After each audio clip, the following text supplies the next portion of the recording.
Welcome back. We just learned what a programming language is. It's just a set of instructions that we give to a translator. And this translator can be an interpreter or a compiler. And we give these files that we create, our own code, our source code, to these translators. And they allow us to give instructions to machines, to computers, to phones. So we learned that we need these machines in order for us to write Python, right? How can we get these? Well, we download them. And here we download Python from the Python Software Foundation, from python.org. Now, before we download Python, we're going to wait a little bit. Because in this course, I want you to understand why we're doing things. Not just follow my tutorials, follow my videos, and, well, not understand the meaning and the fundamentals behind why we're doing things. You should be able to teach what you're going to learn. So let's take a pause here for a second. If this is the first time that you're learning a programming language, I have some good news for you. At the end of the day, all programming languages do the same thing. They tell the machine what to do. However, different languages have different ways of doing it. The beauty is that most languages have very similar principles. If this is your first programming language, well, this is going to be the hardest part, learning the first one. Afterwards, every new language you learn becomes easier and easier, in the sense that it's not the same as, let's say, learning English and Japanese, two very distinct languages. In programming, things become a lot easier as you learn that first foundational language.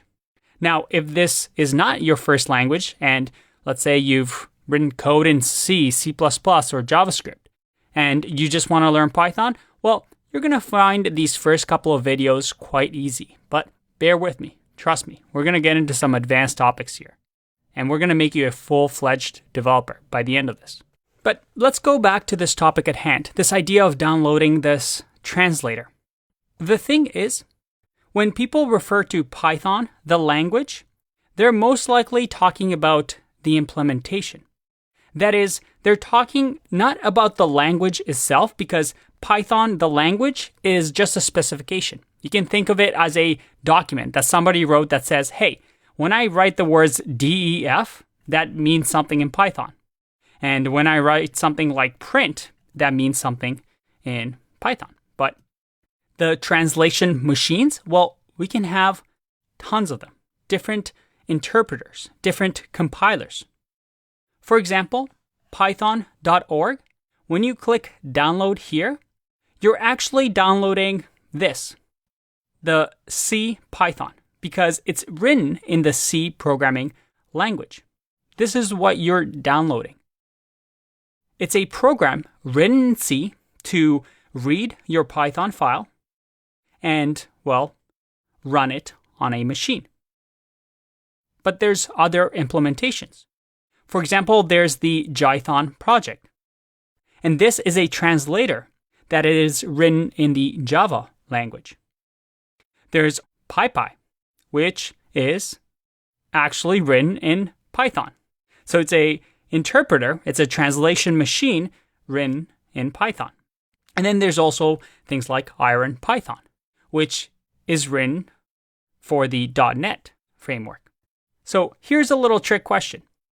When you download from Python, the official language is actually CPython. You're downloading this interpreter that follows the Python specification. But at the end of the day, it's a machine built by somebody. But these machines can, well, come in many forms.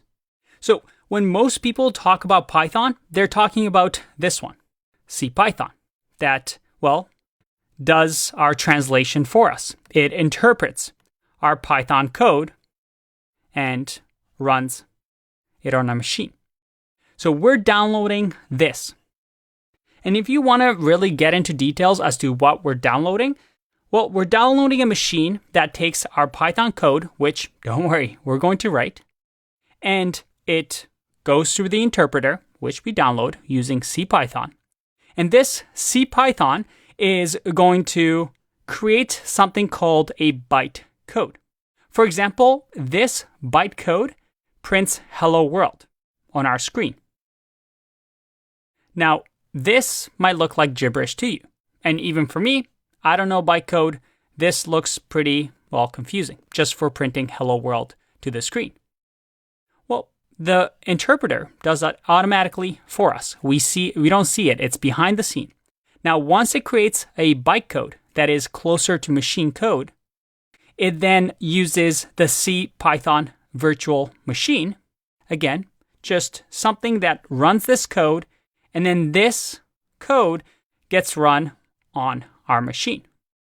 Now, you're never ever going to be asked this question in an interview. I mean, maybe. And most developers don't know this. But I want you to use this as a reference. That when we write Python code throughout the rest of this course, this is what's happening. We're writing Python. It gets interpreted line by line and formed into what we call bytecode. And this bytecode gets run on the CPython virtual machine, which runs on our computers, our phones, our laptops. And when we're downloading from python.org, we're downloading these two pieces so that once we have them downloaded, we can run Python. All right, that was a tough one. And I mean, we just got started. I hope your brain isn't exploding. Again, this is something for you to use as a reference. But you know what? I think it's time for us to learn how to actually run Python code. And don't worry, we are getting there. We are going to write our first Python program very soon. I'll see you in the next one. Bye-bye.